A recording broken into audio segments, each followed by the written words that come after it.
Welcome to the Human Capital Innovations Podcast. We're your source for personal, professional, and organizational growth and development, where we share original research, explore industry trends, and interview executives and thought leaders from across the globe. We hope you join us often for practitioner-oriented content around all things related to leadership, HR, talent management, organizational development, and change management. Maximize your personal and organizational potential with Human Capital Innovations Podcast.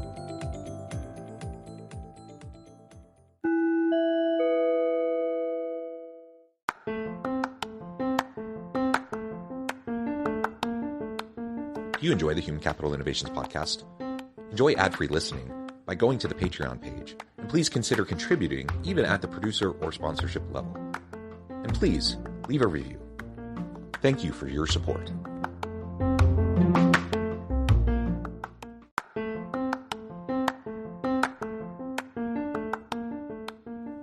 Welcome to the Human Capital Innovations Podcast. In this HCI Podcast episode, I talk with Joshua Hawks Lads about why restrictive covenants or non-competes are a hot topic right now in employment law.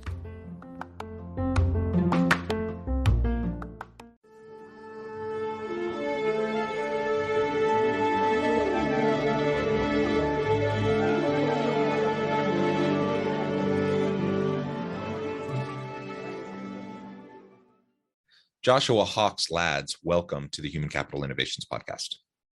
Thank you. Glad to be here. It is a pleasure to be with you. I'm super excited to chat with you about HR law, and particularly we're going to be talking about restrictive covenants or non-competes. That's a pretty hot topic.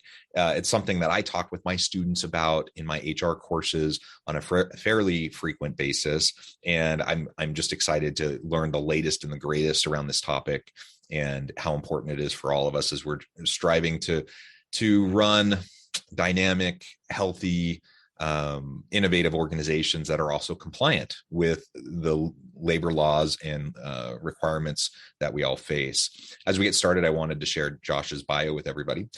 Joshua Hawks Lads is co-chair of the Labor, Employment Law, and Employee Benefits Department at the law firm Pullman and Comley. He practices in Connecticut, New York, Massachusetts, and Rhode Island, and serves as outside general counsel to numerous companies nationwide.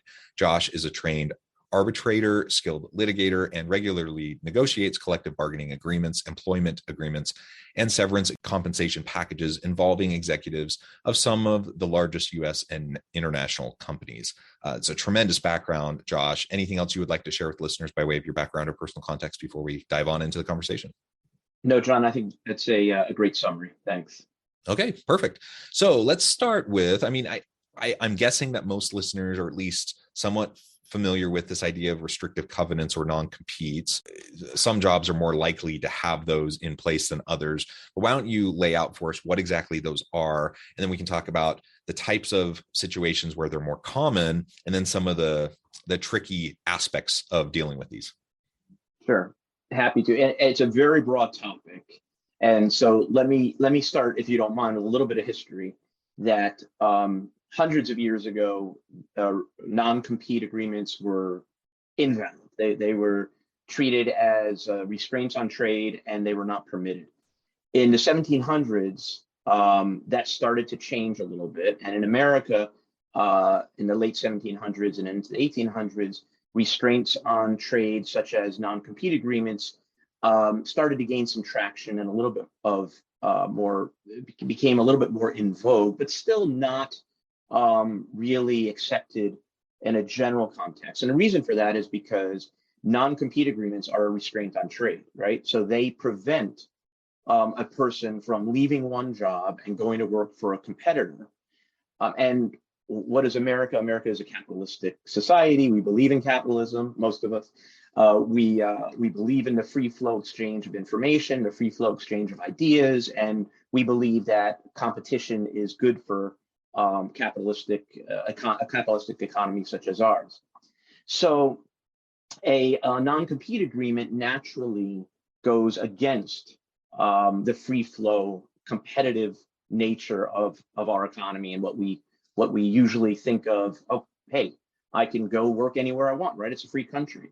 And so non-compete agreements are a very unique contract. because they restrain someone from going to work for whomever they want. They restrain someone from going to work for a competitor so long as the agreement is valid under the local law or various contractual restrictions. The federal government sometimes puts restrictions on non-compete agreements for their contractors. So there's a lot of exceptions. So with that background, here's the general rule. And remember, it's a general rule because almost every state has its own law or follows a common law, but the cases interpret the common law in various ways. So the general proposition is that a non-competition agreement is valid so long as the state you're in says it's valid, if it protects a legitimate business interest of the employer who required that you sign it. It's number one, and that's really the most important part of it, except for many people look at the next three elements of a non-compete as the most important, but really that's the number one thing we look at when we're attempting to enforce a non-compete or seeing whether it's valid. So legitimate business interest of the employer has to be protectable and protected and must be legitimate. It has to be reasonable in its scope relating to the time restraint and the geographic restraint. And it cannot be unduly restricted. It cannot actually be a restraint on trade, preventing the employee from actually working, or it could be void as against public policy. So that's the general law, but it's interpreted, but those laws, those elements are interpreted in many, many, many different ways by different courts around the country. And the trend now is for states to limit non-competes in certain arenas. So, for example, there are numerous new laws that have come on the books just since 2021 and earlier in states such as Nevada, Massachusetts, Washington, Rhode Island, Maine. California, of course, was the first state, many people already know this, to just generally prohibit non-competes because of the non-compete's effect on competition. But numerous other states have enforced either very, very difficult limits. Massachusetts is one of them, which requires what's called garden leave, that an employee who is the employer is intending to bound an employee to non-compete must actually pay the employee during that period that the employee is no longer working during the restricted period. So the trend is to limit non-competes. And that trend has gone to the federal level, where last summer, President Biden issued an executive order attempting to get the United States Department of Labor to promulgate a regulation that would limit non-competes in certain aspects, although that hasn't gone very far. And I'll say one more thing, and then I'll take another question, and we can delve into some of these elements are really what at the crux of enforcing a non-compete.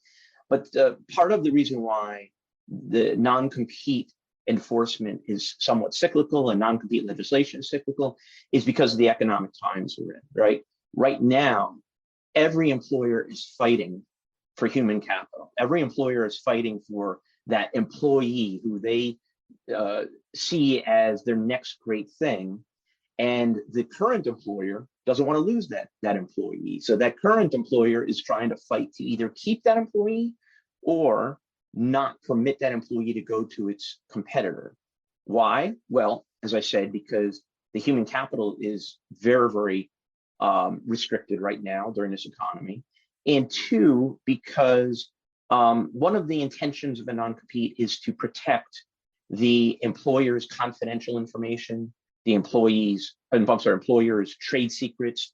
Now everyone knows about non-disclosure agreements and confidentiality agreements, but once the employee leaves the employer, while that NDA and that non-disclosure, that confidentiality agreement has value, the surest way to prevent an employee from taking secrets with him or her is by preventing him or her from leaving or from going to the competitor at all.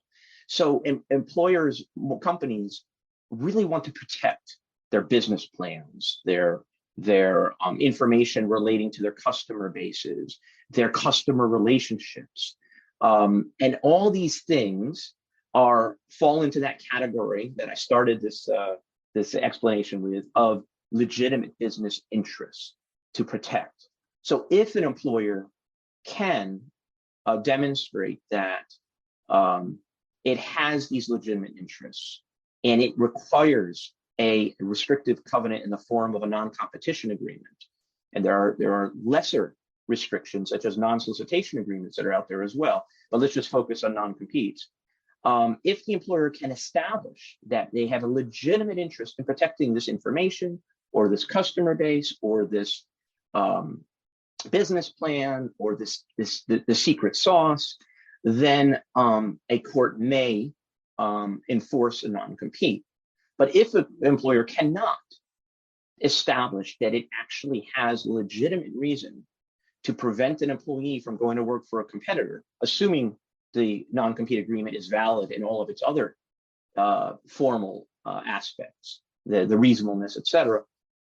If the employer cannot establish that, then a court will not enforce it.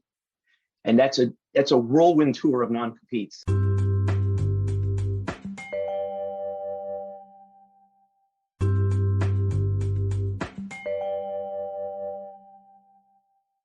Yeah, no, that's super helpful. I appreciate both the historical context as well as the laying the groundwork for really the current situation and really the pendulum swings, right, that we tend to see. And I think it's interesting too, as we think about politically, if we think about political ideologies overlapping with this free market ideology of capitalism, we might expect to see laws looking a little bit differently from state to state than the way they are, which I think is an intriguing question in and of itself. We don't need to dive into that more specifically today, but I just bring that up to highlight the fact that this doesn't go strictly across party lines, as we look at red versus blue in the US, for example. It's more complex than that. It's more nuanced than that, for sure. So anyways, that's fantastic. I want to get into some specific examples here in just a minute, but also to highlight perhaps or summarize even a little bit of what you just said. It's my understanding then, based on what you just said, that the more specialized your position and role within an organization and what you're doing for them, likely the greater chance that a non-compete could hold up if you were to leave and go somewhere else, because you're doing stuff that is much more specialized for the organization. But if I'm a general like salesperson or kind of a lower level employee in, say, Adobe, that's a company that's headquartered here locally in Utah, and I want to leave and they want me to, I don't even know if Adobe has non-competes in this way, but they want to have a non-compete for someone who says, they work at the front desk or something. They don't want them to go work for Qualtrics, which is down the street. My guess is that wouldn't hold up because there'd be no legitimate reason for that kind of an expansive restriction on that person's employability. But if you had someone who was high level, in the technology area and privy to all sorts of trade secrets, that perhaps that would be a situation where it would make much more sense. You're 100% correct. And to expand on that, number one, many of the state laws that are being promulgated now and passing, including the ones in Nevada, all the way from Nevada to Rhode Island, are prohibiting non-competes for hourly workers or for non-exempt workers because of what you just said, that there's not necessarily a legitimate reason to prevent an hourly worker from going from employer A to employer B. Now, take someone, let's compare and contrast that to someone who has two different things. Now, you mentioned confidential information, which in many instances is a legitimate thing to protect. And in fact, New York law wants to see that. If there's going to be an enforcement of a non-compete, New York looks at whether or not the employee had confidential information that requires protecting to protect the employer. But number two is customer relationships. So customer relationships are found to be a protectable interest if the employer entrusted the employee with that relationship, as opposed to the employee necessarily bringing the relationship to the employer. The case law talks about when the employer provides the employee with the weapons, puts in the employee's hands the weapons that can harm the employer, and then leaves and uses those weapons against the employer. And I find it very interesting that courts, case law, use these war terms, these battle terms, because it's what it is. It's a battle between the former employer, the former employee, and the new employer, and all three have a stake. But to get back to your original comment, you're absolutely right that the mere preventing an employee to go work for a competitor without proving the legitimate interest of the former employer is generally, in most states, I don't know every single state, but in most states where I've had cases, which I've had significant cases across the country, that's not enough to enforce a non-compete. You can't simply stop the movement of capital because you don't want your competitor to get the employee. You have to prove if that competitor got this employee, the former employer would be harmed in one of these ways that we just talked about. So yes, all of your comments are spot on, and that is the trend, to start limiting non-competes from so that hourly workers cannot be affected in their free movement, the free movement of human capital. And then one other thing on that same topic is that if the employer can prove that the employee will harm the employer by either what it possesses in its mind, the trade secrets, et cetera, or documentation that it took, or the customer relationship, the court will be much more inclined to enforce a non-compete so long as it's reasonable in its scope and in its time and in its geography. And again, the scope of the limitation is very important. If the employee only worked, let's take your example of a company like an Adobe, and again, I don't represent Adobe, and I don't know, I use their product, full disclosure, but let's say they've got a high level researcher and code programmer and knows all the inner workings of how Adobe works. And that person, if they were able to bring that code to Adobe competitor X, well, Adobe would have a much stronger case to enforce that non-compete than the hourly worker who it does not know the inner workings of the organization. And also, one last thing on that topic: those employers who use non-competes as a blunderbuss and give it to every single employee, no matter who they are, including a secretary and an administrative assistant, that waters down and makes the non-compete much less likely to be enforceable by a court, because a court is going to look at these things that we're talking about, such as why are you giving your non-compete to a administrative assistant who can't hurt you? Because it for the reason we're talking about, it's only to prevent your competitor from getting these employees, and there's no valid reason to do that, the courts have said, if that's the sole reason. So yeah, so your questions were spot on. Yeah, so a bit of a tangential but related question. I know that I would not want to work for an organization that had really restrictive non-competes in place. Like if that was a term of my employment to go work for them, it would take a lot for me to want to go work for an organization, especially where I'm contributing a lot of my own intellectual capital and those sorts of things. I know I have options. I want flexibility to be able to do what I want and perhaps go to another organization or even do my own side hustle, my own consulting work, or start my own organization at some point. Man, I would have a hard time. That would be a big pill to swallow for me to sign a restrictive non-compete with an organization. Yet I've seen that. I've seen restrictive non-competes. I've seen really, in my view, overly restrictive non-disclosure or conflict of interest types of documents that they want you to sign. And in most cases, it's just not something I'm willing to do. I'm wondering if you have a sense of, in this labor market, what that's looking like for employers who might, on their end, they might want that protection because that gives them more security. That gives them helps them to hang on to their talent, but on the other hand, could actually hurt their recruitment of bringing good talent in the first place.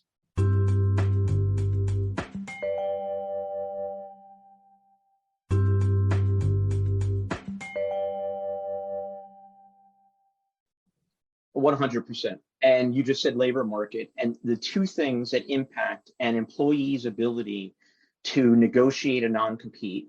And by the way, if anyone listening is dealing with this issue now, the time to negotiate a non-compete is before you get into the company and before you sign it.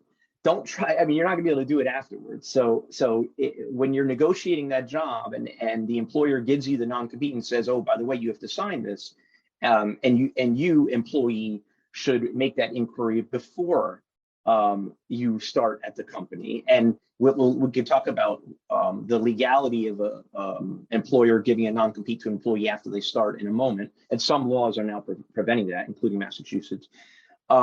But the two issues here are bargaining power of the employee, bargaining power of the company, and the market forces. Because, and again, it's cyclical. So right now, we have a situation where the companies are fighting for employees, right? So the employees' bargaining power is much, much stronger than it was, say, 2013 to 2021, where after the Great Recession, employees were looking and looking and looking. And there's so many professions where employers could take their pick, and the employers would say, yeah, you want this job, sign here, or we'll move on to the next one. And it's so interesting. I'm not a labor economist, but it's so interesting how the market forces, A, have changed, and B, impact the acceptability of restrictive covenants such as non-competes. So 100% right. If you, and by the way, I should preface this by saying, I primarily represent management, but when it comes to restrictive covenant agreements, I represent both sides because it's a contract and it's a unique contract. And often I get hired by the new employer to fight the non-compete on behalf of the employee. Sometimes I'm hired by the, more often or equally often, I'm hired by the former employer to go after the employee in the non-compete. But I represent both sides because it's this battle of, it's an intellectual battle. But I don't want to in any way diminish the importance of it. People's careers are won and lost over non-competes, whether they could go to a competitor or not, or go to the job of their choice or not. So these are very important documents. So with that in mind, I will say this to the employee: know your bargaining power, number one. And if you're strong and can negotiate it, do it. If you're weak and you can't, well, then you need to think about, hey, I just have to sign on a dotted line. But let's also talk about the employee who has a customer base, because if you're bringing your customer base with you to whatever company you're going, and there's many, many different industries that are looking for that book of business, right? So if you're bringing it and they want you to sign a non-compete, if you don't carve out your customer base when you come to the new company, the new company is going to say, we own that now, and you can't solicit that customer base when you leave. So it's extremely important that if you're willing to sign a non-compete or a non-solicitation covenant, and let me, after I say this last thing, let me explain the difference between the two. You must carve out your current book, unless, of course, the employer is saying, no, we're taking you on and paying you all this money and giving you a sign-on bonus and this commission base for your book. So you're not going to be able to solicit this book again once you leave here. And there are a lot of employees who go from place to place to place with their book and try to keep soliciting the same book. So employee, really important that you carve out your book. Employer, really important as to what your intent is. Do you need this employee so badly that you're going to allow them to carve out their book? Or are you going to say, no, we're taking your book and we need to make money on it. We're paying you a lot of money and it's going to be ours when you're gone. And often there's negotiations on that as well. But the message is, if you've got the bargaining strength to negotiate it. But don't go in blind and think that 5 years from now, you're going to be able to take your book with you if you're the employee, or if you're the employer side, 5 years from now, you're not going to have a fight over that book. But very briefly, the difference between a non-compete and a non-solicitation covenant, they're both restrictions, they're both restraints on trade, but they're different, obviously, because a non-compete covenant prohibits an employee from going to work for a competitor. A non-solicitation covenant, which are much more, they're upheld much more than by courts than non-competes, according to the contractual terms, of course, as we just discussed. but the non-solicitation covenants mean that the employee can't solicit either customers or prospects or employees of their employer when they leave. So again, very important that non-solicitation covenant be negotiated if it is important to the employee and or employer at the time. And then later as well, and not only at the time, but at the time of enforcement as well. One other thing I mentioned, I just want to talk about consideration because it's an important legal aspect, and a lot of people don't understand what consideration is. I mentioned that if an employer gives a non-compete or non-solicitation covenant to an employee after employment has started, there must be consideration for it. When an employer gives an applicant a non-compete or non-solicitation covenant at the time of employment, the consideration is the employment. So we know that there's valid consideration at the time. Consideration means the promise between the two, the employee and the employer. The one is being bound to do something, and one is being bound to do something else. And that's the simplest way to look at consideration. But many courts require that there be valuable consideration, meaning money exchanged, when an employee is signing this covenant. Again, in the first instance, employment is considered valuable and money is exchanged by the employee providing services and the employer paying for those services and providing bonuses and commissions. But if an employer 6 months or a year into an employment relationship, all of a sudden springs a non-compete or non-solicitation covenant on an employee, that employer must make sure that there is consideration for that agreement, or it may not be valid at the time of enforcement. So what is the consideration? Some courts hold that the threat of termination and continuing employment is consideration. Some courts hold you have to give monetary consideration. Some courts look at midstream, what we call midstream non-competes, as invalid. So very, very important that employers understand the law. If they don't have restrictive covenant agreements now, and they want to give them to employees in the what we call midstream employment, in the middle of employment. Very, very technical and very important aspect when it comes to enforcement. Yeah. Well, Josh, this is just also fascinating. And I know we've just scratched the surface. We could go a mile deeper in all of this. But I also note the time, and I'm going to have to let you go here in just a minute to get back to your busy day. So we're going to close there for now, but I welcome you back anytime so we can continue the conversation and even talk about other employment law topics. Before we close today, I wanted to give you a chance to share with listeners how they can connect with you, find out more about your work, how they can connect with your firm, and then give us a final word on the topic for today. Sure. Thanks, John. Much appreciated. I've really enjoyed the dialogue. So I'm with the firm Pullman and Conley LLC. We have offices in, as you noted, New York, Connecticut, Massachusetts, and Rhode Island. My practice is a nationwide practice because I have clients all over the country, and so assist them nationwide. And I focus on employment law, but restrictive covenants, such as what we've been talking about, are really one of my loves, intellectual loves, and also when it comes to litigating them, drafting them, litigating them. It's something that's a large part of my practice and enjoy doing it for my clients. Wonderful. Thank you, Josh. It's been a pleasure. I encourage listeners to reach out, get connected, find out more about what Josh can do for you. And as always, I hope everyone can stay healthy and safe, that you can find meaning and purpose at work each and every day. And I hope you all have a great week. Do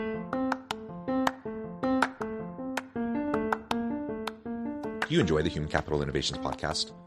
Enjoy ad-free listening by going to the Patreon page, and please consider contributing even at the producer or sponsorship level.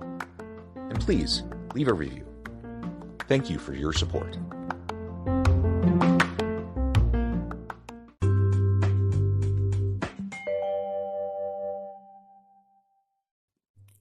Thanks again for joining us for this episode of the Human Capital Innovations podcast. I hope you stay healthy and safe and that you have a great week.